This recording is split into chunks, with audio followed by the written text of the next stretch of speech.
আজকে চলে আসলাম একটা নতুন ভিডিও নিয়ে। আজকে আমরা বানাবো মুরগির মাংস রান্না। খুব সুন্দর হয়েছে, তোমরা একবার বানিয়ে দেখতে পারো। ওর জন্য আমরা সরষের তেল দিয়ে দিলাম।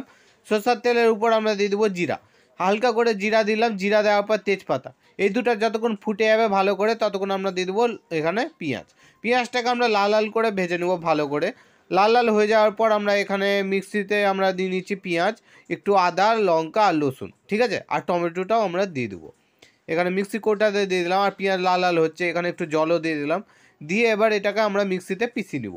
আর এখানে আমাদের পেঁয়াজ লাল লাল হয়ে গেল, তার উপরে দিলাম আমরা মাংস, যে মাংসগুলো আমরা ধুয়ে রেখেছিলাম। তো ওর উপর আমরা দিয়ে দেবো এখানে লবণ। লবণ দিয়ে ভালো করে নাড়িয়ে আমরা দিয়ে দেবো এর উপরে হলুদ। এখানে আমরা হলুদও দিয়ে দিলাম। দিয়েও একবারে ভালো করে এটাকে নাড়িয়ে নেবো, একবারে এদিক ওদিক যেদিক সেদিক দিয়ে। মিক্সি যেটা পিছালাম মিক্সিতে, ওটা আমরা দিয়ে দিলাম।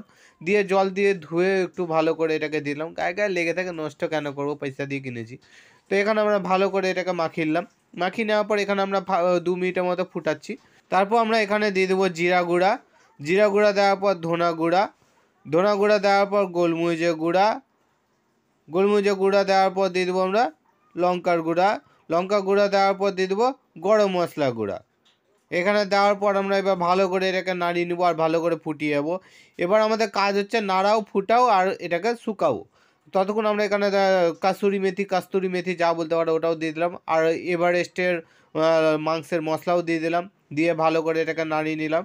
আর আমাদের অনেকটা শুকিয়ে গেছে দেখতে পাচ্ছ। তো এখানে রসুন দিয়েও আমরা ভালো করে নাড়িয়ে নিলাম। আর এখানে নাড়ানোর পর আমরা ঢেকে দিলাম 5 মিনিটের জন্য।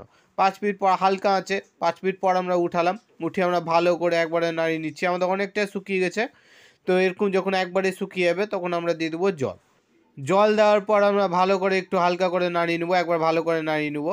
নাড়িয়ে নেওয়ার পর এইভাবে আমরা হালকা করে 5 মিনিট ফুটিয়ে যাবো। 5 মিনিট ফুটাতে ফুটাতে এখানে আমাদের ভিডিও শেষ। আর ভিডিও শেষ, উপরে 4টা তোমরা ভিডিও দেখতে পাচ্ছ। ওগুলোর মধ্যে একটা ভিডিও ক্লিক করলে আমাদের নেক্সট ভিডিও চালু হবে। ভিডিও দেখার জন্য ধন্যবাদ। ভিডিও ভালো লাগলে ভিডিওকে লাইক আর চ্যানেলকে সাবস্ক্রাইব করে নেবেন।